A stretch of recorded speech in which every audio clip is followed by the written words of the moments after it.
পূর্ণতা আজ বেশ চিন্তামুক্ত হয়ে হাঁটছে। তার আজকে কলেজ দ্রুত ছুটি হয়েছে। তার উপরে মান্নাতকেও পড়াতে যেতে হবে না, তাই সে বেশ আয়েশ করে হাঁটছে আর আইসক্রিম খাচ্ছে। আইসক্রিম অবশ্য রাদীপ ট্রিট হিসেবে দিয়েছে। রাদীপ, পূর্ণতা, নিশি, ওরা তিনজন খুব ভালো বন্ধু। এর মধ্যে রাদীপ আর পূর্ণতা সে বাচ্চাকাল থেকে একসাথে পড়ে আসছে। নিশি যোগ হয়েছে মাধ্যমিক থেকে। মূল কথায় আসা যাক। রাদীপ ভীষণ রসিক একটা ছেলে। কথার মারপ্যাচে সে 2 মিনিটেই মেয়েদের পটিয়ে ফেলতে পারে। এক কথায় তার ফ্লার্টিং স্কিল একেবারে 99% কার্যকর। এখন বিস্তারিত হচ্ছে যে ছোটবেলায় তার এক দুঃসম্পর্কের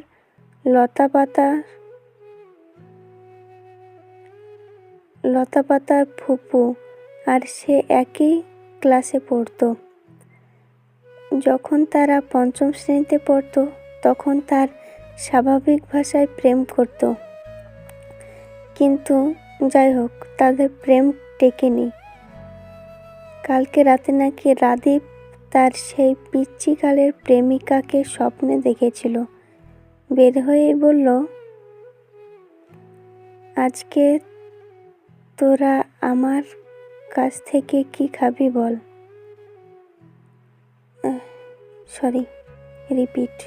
আজ তোরা আমার কাছ থেকে কি খাবি খা, যা চাবি তাই পাবি। পূর্ণতা ভ্রুকুচকে প্রশ্ন করল, হঠাৎ এত দয়ালু হয়ে উঠলি, কি ব্যাপার বলতো?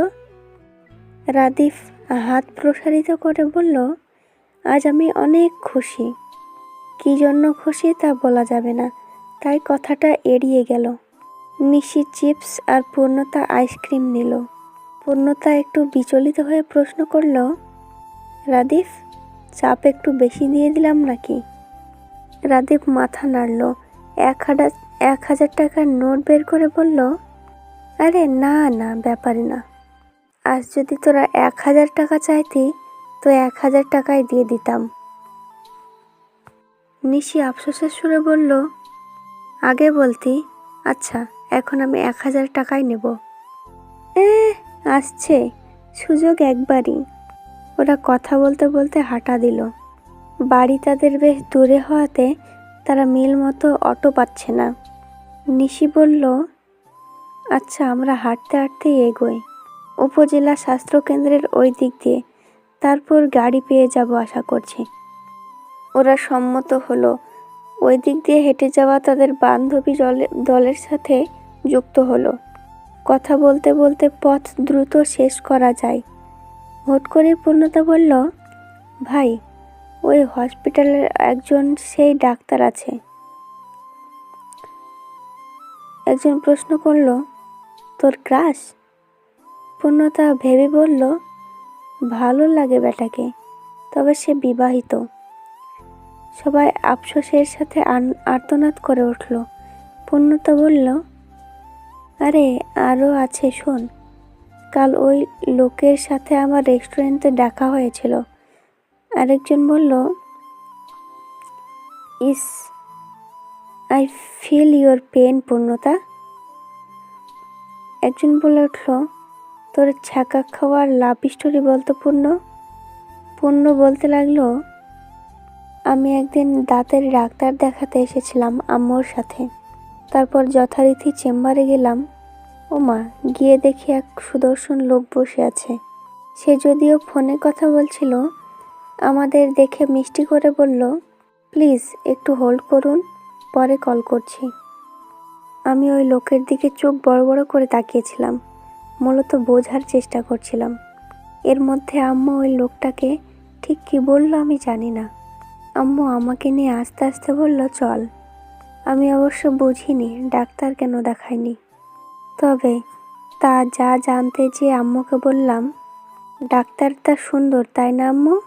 আম্মু বলল, হ্যাঁ, কিন্তু সে বোধহয় বউয়ের সাথেই কথা বলছিল।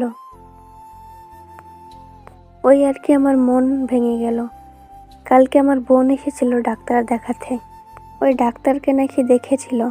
আগের থেকেও দ্বিগুণ সুন্দর। আহারে বলে পূর্ণতার প্রতি সমবেদনা জানানো হলো। রাদীপ কপাল চাপড়াতে লাগলো। এ মেয়েকে নিয়ে আর পারা যায় না। হঠাৎ তাদের মধ্যকার একটা মেয়ে বলল, পূর্ণ, ওইটা কিন্তু ওনার বউ না হতেও পারে। শুধু কথা বলা শুনেই তো আর শিওর হওয়া যায় না। পূর্ণতা কিছুক্ষণ ভাবলো, অতঃপর বলল, আসলেই। আরেকজন বলল, পোপস করে দে।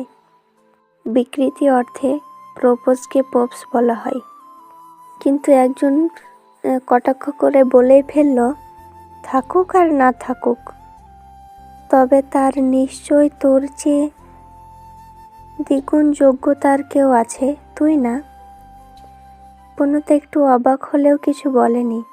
মিথ্যা না কথাটা, সত্যি। তার আগেই বাকি, তার আছেই বাকি। কিন্তু প্রতিবাদ করলো নিশি। সে বলল, তুই কাকে কি বলছিস ভেবে বল। একটু উস্কে দিলে ওই ডাক্তার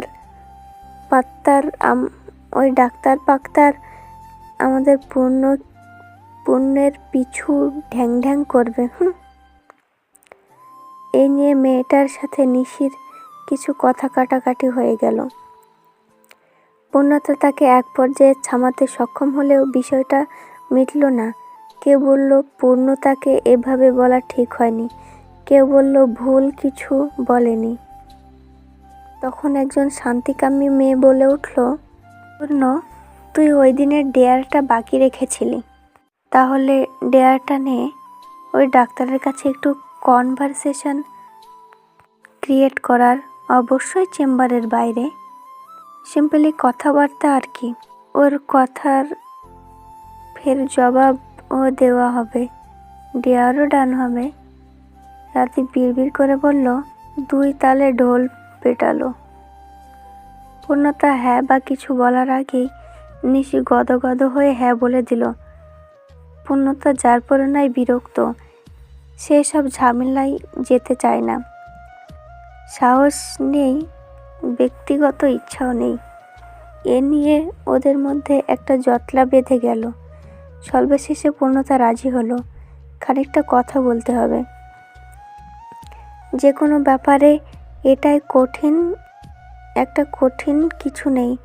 ওই লোক তো আর জানবে না তাকে নিয়ে তাদের মধ্যে কি চলছে।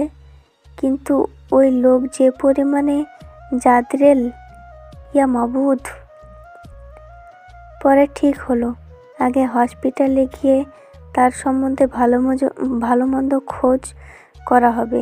তাই ওরা স্বাস্থ্য কমপ্লেক্সের দিকে গেল। রাদীপ যদিও নাক মুখ কুঁচকে রেখেছে, তবুও নিশির উৎসাহ বিন্দুমাত্র কমেনি। পূর্ণতা বিরস মুখে রিসেপশনের দিকে গেল। তার কাছ থেকে ডেন্টিস্টকে দেখানো একটা টিকিট কিনে নিল। সর্বশেষ টিকিট ছিল।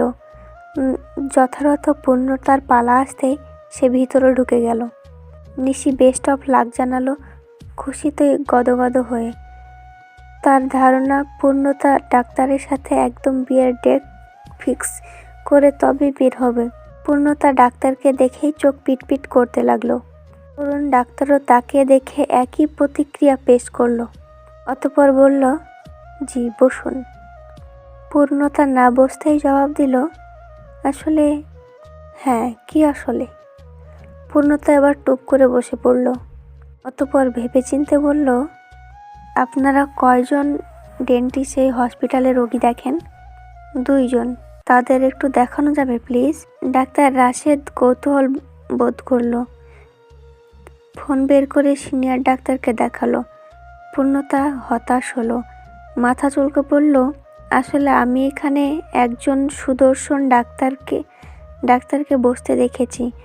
যদিও আমার ধারণা তার বউ আছে, তবুও তার পরিচয়টা একটু দরকার ছিল। রাশেদ ভুরু কুঁচকে বলল, আপনি আমার লাস্ট পেশেন্ট। চাইলে রসিকতা করাই যায়। বাই দ্য ওয়ে, উনি যেহেতু বিবাহিত, তার পরিচয় দিয়ে কি করবেন? ডাক্তারের শরণাপন্ন হবেন না যে আমি 100% শিওর। পূর্ণতার দাঁতের দাঁত চেপে বলল, তার জন্য বায়াত হয়ে দ্বিতীয় বিয়ের সুযোগ দেব। রাশেদ মাথা নাড়ালো। ফোন থেকে একটা ছবি বের করে হঠাৎ মাথা তুলে প্রশ্ন করলো, আপনার কি আমাকে সুদর্শন মনে হচ্ছে না? পূর্ণতা বিচলিত হয়ে মুখ খুলল, না মানে বলছিলাম কি। থাক থাক বুঝেছি। দেখুন তো এই লোক আপনার সেই সুদর্শন ডাক্তার কি না? পূর্ণতা বেশ কিছুক্ষণ ধরে ছবিটি দেখল, অতঃপর মাথা নাড়ল, হাত বাড়িয়ে বলল, একবার ওনার ঠিকানাটা একটু দেবেন প্লিজ। রাশেদ একটা কার্ড এগিয়ে দিয়ে ফেরত নিল।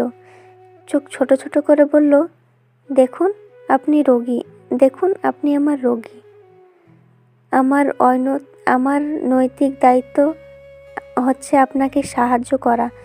যদিও রোগী নন, তবুও টিকিট কেটে রোগীর তকমা লাগিয়ে নিয়েছেন। এবার ঝটফট বলে ফেলুন কী কাজ। পূর্ণতা বেশ বিচলিত দেখালো। রাশেদ ফের বলল, আসলে ওই সুদর্শন লোক আমার পিচ্চিকালের বন্ধু। সে জেনারেল হসপিটালে বসেন। প্রতিদিন বাড়ি ফেরার পথে আমাকে পিক করে নিয়ে যায়। মাঝে মধ্যে আমার দেরি হলে সে আমার কেবিনে বসে অপেক্ষা করে। আপনারা বোধহয় তখন তাকে দেখেছিলেন। পূর্ণতা মাথা নেড়ে বলল, বোধহয়। রাশেদ ফের বলল, অবশ্য আমিও চাই আমার কাঠখোট্টা বন্ধুর জীবনে একজন প্রেমময় আসুক। তাই আপনি চাইলে। পূর্ণতা রাশেদকে থামিয়ে দিয়ে বলল, থামুন। আমি আপনার বিবাহিত বন্ধু সাথে অবশ্যই প্রেম খেলবো না। আমি একটা ডিয়ারের জন্য এসেছি, তাও আমার সাহসের প্রশ্ন উঠছিল বলেই। রাশেদ বিড়বিড় করে বলল, বাহ, এই বীরঙ্গনাকেই তো চাই। মুখে বলল, এই নিন বীর মহিলা আমার বন্ধুর কার্ড। অবশ্যই সে বিবাহিত নয়। পূর্ণতা কার্ড হাতে নিয়ে তড়িঘড়ি করে উঠে দাঁড়ালো। ভাবখানা এমন যে শেষের কথাটা শোনেইনি। তার প্ল্যানিং হচ্ছে তাদের এতদিনের অনুমানিক ধারণাকে কেন্দ্র করে কনভারসেশন ক্রিয়েট করবে। কিছু দূর চলে গিয়ে ফের এসে বলল, আমি আপনাকে ধন্যবাদ ডেন্টিস্ট সাহেব। রাশেদ হাত নাড়িয়ে বলল, আবার আসবেন অবশ্যই, দাঁতের সমস্যা ফের দেখা দিলে। রাশেদ বিড়বিড় করে বলল, আমার মাথা খারাপ করার চিন্তা ভাবনা। আপনার এই জীবনে দাঁতের সমস্যা না হোক। পূর্ণতা বের হতেই সবাইকে সম্পূর্ণ ঘটনা ব্যক্ত করলো। রাদীপ বলল, যাক, তোর হৃদয় আর ভাঙল না। অবশেষে সিদ্ধান্ত নেওয়া হলো, কালকেই ওরা জেনারেল হসপিটালের সামনে যাবে। জুনিয়রদের পরীক্ষা থাকায় কালকেও দ্রুত কলেজ ছুটি হবে। তখন এ পূর্ণতার ডিয়ার ডান করবে। এবারে যে মেয়েটি চ্যালেঞ্জ করেছিল তার একটু থমথমে ভাব দেখা গেল। কারণ যে মেয়ে এতটুকু করতে পেরেছে সে নিঃসন্দেহে বাকিটুকুও করতে পারবে। সবাই যার যার মতো চলে গেল। পূর্ণতা, নিশি আর রাদীপ রাস্তার দিকে এগিয়ে যাচ্ছে। পূর্ণতা হাত নাড়িয়ে নাড়িয়ে কথা বলছিল। তখনই একটা গাড়ি তাদের পাশ দিয়ে আসতে গেল। রাদীপ পূর্ণতার ব্যাগ টান দিয়ে ওদিক থেকে নিয়ে এলো। অটো পেয়ে তারা সাথে সাথেই উঠে গেল। অথচ পূর্ণতাকে দেখে গাড়ির মালিকটা ব্রেক কষেছে সঙ্গে সঙ্গেই। দরজা খুলে যখন বের হয়েছে তখন পূর্ণতাদের গাড়ি চলতে শুরু করেছে। ইরাদ চেয়েও ডেকে উঠতে পারল না। তবে একটা মেয়ে দৌড়ে এসে বলল, পূর্ণ, মনে থাকে যেন। কথার পৃষ্ঠায় চেঁচিয়ে জবাব এলো, নিঃসন্দেহে পূর্ণ সাহসী নারী। ইরাদ গাড়ির দরজার ধরে দাঁড়িয়ে রইল।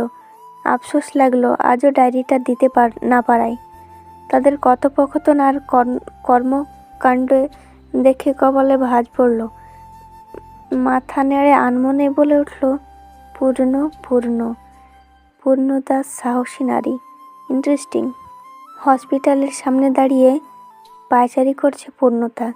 রাদীপ খুশি মনে দাঁড়িয়ে সুন্দরী মেয়ে দেখছে। তার পাশে বান্ধবীরা দাঁড়িয়ে। পূর্ণ সত্যি ডেয়ারটা পূরণ করবে কিনা দেখতে। ওদের কাণ্ড কারখানা এবার পূর্ণতার কাছে বিরক্তিকর ঠেকছে। নিশি তখন ঝোঁকের মাথায় নাচানাচি করলেও এখন তার মনে হচ্ছে কাজটা ঠিক হয়নি। রাদীপ এগিয়ে এসে বলল, পূর্ণ, সময় হয়ে গেছে, তোর ডাক্তার এখনো আসছে না কেন? পূর্ণতা এবার চটে গেল। এদের এসব নিয়ে এখন মেজাজ খারাপ হচ্ছে। এই, তোর ডাক্তার দ্বারা কি বোঝাচ্ছিস তুই? রাদীপ পূর্ণতার রাগের উপর ভ্রুক্ষেপ না করেই বলল, তুই বিয়াদব, ওই ডাক্তাররে দেখাই তো আমরা। আমার দেওয়া ডায়েরিটা কোথায় রেখে আসছিস? পূর্ণতার ডায়েরির কথা মনে পড়তেই মন খারাপ হয়ে গেল। এর মধ্যে নিশি এসে হুলস্থুল লাগিয়ে দিল। ইশারায় পূর্ণতাকে কিছু দেখাচ্ছে। পূর্ণতা দেখতে না পাওয়ায় শেষে তাকে মৃদু ধাক্কা দিল। পূর্ণতা চোখ বড় বড় করে তাকালো। এর মধ্যে নিশি আর রাদীপ হাওয়া। পেছনে ফিরে পূর্ণতা দেখল সে লোকটি কপালে ভাঁজ ফেলে গম্ভীর মুখে দাঁড়িয়েছে, অর্থাৎ ডক্টর ইরাদ। নিশি আর রাদীপ ঠিক একে দেখেই হাওয়া হয়েছে। বুঝতে খুব একটা সময় লাগলো না। ইরাদ পূর্ণতাকে এখানে দাঁড়িয়ে থাকতে দেখে একটু চমকালো বটে। পরক্ষণেই মনে হলো এই মেয়েকে সে বিগত কয়েকদিন ধরেই খুঁজছে। তবে আপাতত তার সাথে সেই ডায়েরিটা নেই। ইরাদ কপালে আঙ্গুল ঘষতে ঘষতে বিড়বিড় করলো, সিট। পূর্ণতাকে কিছু বলার আগেই সে চট করে ইরাদের দিকে গিয়ে দাঁড়ালো। মাথা চুলকে বলল, আপনি রাশেদ ভাইয়ার ভাই, তাই না? ইরাদ ভ্রু কুঁচকে ফেলল। রাশেদ বলতে একটা বাচ্চাকালের বন্ধু আছে। তবে এই মেয়ে কি বলছে? ইরাদ একটু আগ্রহ অনুভব করলো। বলল, কেন? না মানে এমনি, রাশেদ ভাইয়া বিয়ে করেনি? ইরাদ বুঝতে পারলো ঘাবলা আছে। এ মেয়ে তার মুখোমুখি হয়েছে অন্যভাবে, কিন্তু এখন বলছে অন্য কথা। তাই সে একটু গড়িয়ে দেখবে চিন্তা করলো। মাথা নেড়ে বলল, যেহেতু আমি বড় ভাই, তাই আগে আমার বিয়ে হবে, অতঃপর রাশেদের বিয়ে। পূর্ণতা এবার সুযোগ পেয়ে গেল। সে চোখ পিটপিট করে বলল, এ কি বলছেন? বাবুও আছে, আবার আপনি কিনা ভাবির অস্তিত্ব অস্বীকার করছেন? ভাবি শুনলে ভীষণ কষ্ট পাবে। ইরাদ এবার আর ইমেজ ঠিক রাখতে পারল না। বিরক্তি নিয়ে, ডাফারের মতো কথা বলছো কেন? এসব ভুল তথ্য কে দিয়েছে আপনাকে? পূর্ণতা এবার চোখ মুখ খিচে ফেলল। বান্ধবীদের দিকে তাকিয়ে ইশারায় প্রশ্ন করলো, কি হয়েছে? তাদের হ্যাঁ বোধক উত্তরের আশা করল না। রাদীপ এগিয়ে এসে ডাক ছেড়ে বলল, এই পূর্ণ, এদিকে আয়। পূর্ণতা মাথা নেড়ে হুঁ বলল। যাওয়ার জন্য উদ্যত হলো। ইরাদ যে এতক্ষণ ভ্রু কুঁচকে তার দিকে তাকিয়েছিল, ভীষণ শান্ত অথচ হুমকার স্বরূপ শুধালো, এই যে মিস, এসব কোত্থেকে শুনেছেন? এক জায়গার স্থির থেকে উত্তর দিন। প্রথম দিন থেকেই দেখছি 2 সেকেন্ড স্থির হয়ে থাকার মুরদ আপনার নেই। এমন উদ্ভট মানুষ আমি দুটো দেখিনি। ফড়িংয়ের মতো তিড়িং বিড়িং করেই চলেছেন। পূর্ণতা দাঁত চেপে দাঁড়িয়ে পড়ল। কথা যে কত শুনতে হবে তা জানা আছে।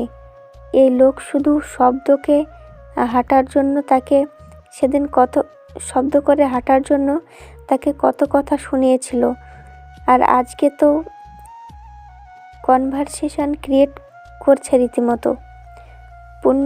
পূর্ণতা কথাটা মনে শান দিয়ে আরেকবার ভেঙচি কাটল। ইরাদের দিকে ফিরে বলল, হ্যাঁ জি। ইরাদ কঠিন গলায় বলল, আপনার মুখভঙ্গি এমন পরিবর্তন করছেন কেন? এনিহাও আপনি আমাকে ব্যঙ্গ করছেন না তো? পূর্ণতা চোখ কপালে তুলে ফেলল। এত বীরাঙ্গনা হওয়ার কোনো দরকার ছিল না। এই ঝগড়ুটে লোকের সাথে অযথাই শত্রুতার সৃষ্টি করে ফেলল। পূর্ণতার ভীষণ আফসোস হচ্ছে। ইরাদ ফের বলে উঠল, মিস। পূর্ণতা এবার চেঁচিয়ে উঠল, আমি মোটেও ফড়িং নই, আর একবারও আমাকে ওই নামে ডাকবেন না। বাবা মা কষ্ট করে আকিকা দিয়ে নাম রেখেছে জনাব। পূর্ণতা শাহরিয়ার আমি। ইরাদ আরও কিছু বলার আগে পূর্ণতা ফের মুখ খুলল। সে ভাবল, এই লোক ঝামেলা পাকানোর আগেই সবটা ক্লিয়ার করা উচিত। গড়গড় করে বলে ফেলল, আমি মোটেও আপনাকে ব্যঙ্গ করিনি। আমার কি খেয়ে দেয়ে কাজ নেই? আপনাকে ব্যঙ্গ করতে পড়ে থাকবো? নিজেকে এত মহান ভাবার কোনো মানে হয় না, ভাববেন না। আর রইল আপনার সম্পর্কিত তথ্য, জাস্ট একটা ডেয়ার ছিল আপনার সাথে কনভারসেশন ক্রিয়েট করা। আমি ঠিক এটাই করেছি। ইরাদ এবার হাসলো। পূর্ণতার দিকে এগিয়ে গিয়ে বলল, ইরাদ এবার হাসলো। পূর্ণতার দিকে এগিয়ে এসে বলল, ফড়িং, দা সাহসী নারী। কি করে নিজেকে গুরুত্বপূর্ণ না ভেবে থাকি বলুন তো? কতটা মহান হলে আপনি আমার সাথে কথা বলে নিজেকে সাহসিকতার পরিচয় দিতে আসেন? নিজেই বলুন না, বলুন।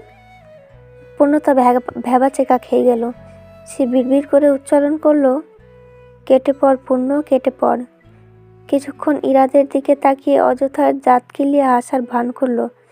ইরাদ পূর্ণতার গতিবিধি লক্ষ্য করলো। ভালোই বুঝতে পেরেছে এই মেয়ে ফের কোনো মতলব বাড়ছে। তার কিছু বলার পূর্বেই পূর্ণ এক ছুট লাগালো। ইরাদ সাথে সাথেই চেঁচিয়ে উঠল, এই যে মিস, যাবেন না, দাঁড়ান বলছি। ঠিক একজন ভালো মানুষের মতো স্থির হয়ে দাঁড়িয়ে যান। পূর্ণতা থামল না। এক দৌড়ে রাদীপ আর নিশির কাছে দাঁড়িয়েছে সে। ইরাদ গলা উঁচিয়ে বলল, তিড়িং বিড়িং ফড়িং হয়ে লাভ নেই। আমার মুখোমুখি হতেই হবে, কারণ আপনার খুব প্রিয় ডায়েরিটা আমার কাছে। দ্রুত গতিতে চলতে থাকা গাড়ির ব্রেক কষার ন্যায় পূর্ণতা থমকে দাঁড়ালো। শুকনো মুখে ইরাদের দিকে ফিরতেই সে পকেটে হাত গুজে বিশ্বজয়ী হাসি দিয়ে দাঁড়িয়ে পড়ল। রাদীপ ফিসফিস করে বলল, তোর ডাক্তার সাহেব কিন্তু ভীষণ গভীর জলের মাছ, বুঝলি? পূর্ণতা কটমট দৃষ্টিতে একবার রাদীপের দিকে তাকালো, ফের ইরাদের অনুরূপ মুখভঙ্গি করে বলল, তা জনাব ডাক্তার সাহেব, আমার এই তিড়িং বিড়িং ফড়িং মার্কার ডায়েরি পড়ে যদি লাফিয়ে লাফিয়ে কসাইগিরি করা ইচ্ছে থাকে তো করতে পারেন। It's okay. পূর্ণতার মন অনেক বড়। নিশি বলে উঠল, হ্যাঁ হ্যাঁ, দ্য গ্রেট মহিলা আসলো। নিশি বলে উঠল, হ্যাঁ হ্যাঁ, দ্য গ্রেট মহিলা অলসো। ইরাদ যথেষ্ট পরিমাণে অপদস্থ হয়েছে। সে শক্ত মুখে গাড়িতে উঠে বসলো। সত্যি বলতে গ্রামে এসেছে প্রায় 2 বছরের কাছাকাছি হতে যাচ্ছে। কেউ কখনো তাকে এভাবে বলেনি। সবাই তাকে সম্মানের চোখে দেখে। ডাক্তার ইরাদ বলতে তারা শ্রদ্ধার ন্যায় হয়ে যায়। হাজারটা কটাক্ষ কথাবার্তা বললেও তারা সালাম দিতে ভোলে না। পূর্ণতার কথাগুলো ইরাদের বেশ ভালোই লেগেছে। পূর্ণতার ডেয়ার ডান করা খুব সাহস অবধি সীমাবদ্ধ ছিল না, বরঞ্চ তার সেই ক্লাসমেট বলেছে পূর্ণতা কাজটা করতে পারলে তাদের ফ্ল্যাটে ট্রিট দেওয়া হবে। পূর্ণতার সফলতা ছিল দুর্দান্ত, আর এখন সবাই মিলে তৃপ্তির ঢেকুর তুলে খাবার খাচ্ছে। রাদীপ মুখে খাবার ভরে বলল, যা পূর্ণতা, তোর উশিলায় একটা ট্রিক পেয়ে গেলাম। পূর্ণতা হাই তুলে বলল, মেনশন নট। নিশি তার গাল চটকে দিয়ে বলল, ঢং করে ইংলিশ মারিস? আমি না বললে তো রাজি হতিস না। কাজেই সম্পূর্ণ ক্রেডিট আমার। পূর্ণতা মাথা নেড়ে তাকে ক্রেডিট দিয়ে দিল। এমনিতেও বহু ঝামেলা গিয়েছে, এখন আর ক্রেডিটের জন্য ঝামেলা পোহাতে ইচ্ছুক নয়। রেস্টুরেন্ট থেকে বের হয়ে পূর্ণতা ছাত্রীর বাসার উদ্দেশ্যে হাঁটতে লাগলো। তাদের বাসা পাল্টেছে, এখন তা কলেজের বিপরীত দিকে, তবে খুব দূরে নয়, হেঁটেই যাওয়া যায়। তার সঙ্গ দিচ্ছে রাদীপ। রাদীপের বাসাটা ঠিক সেই দিকেই। কলেজে আসা যাওয়ার সুবিধার্থে ওরা এখানে বাসা নিয়েছে। রাদীপের বাড়ি হচ্ছে পূর্ণতাদের বাড়ির কাছেই। তারা দুজন নীরব ভূমিকা হাঁটছে।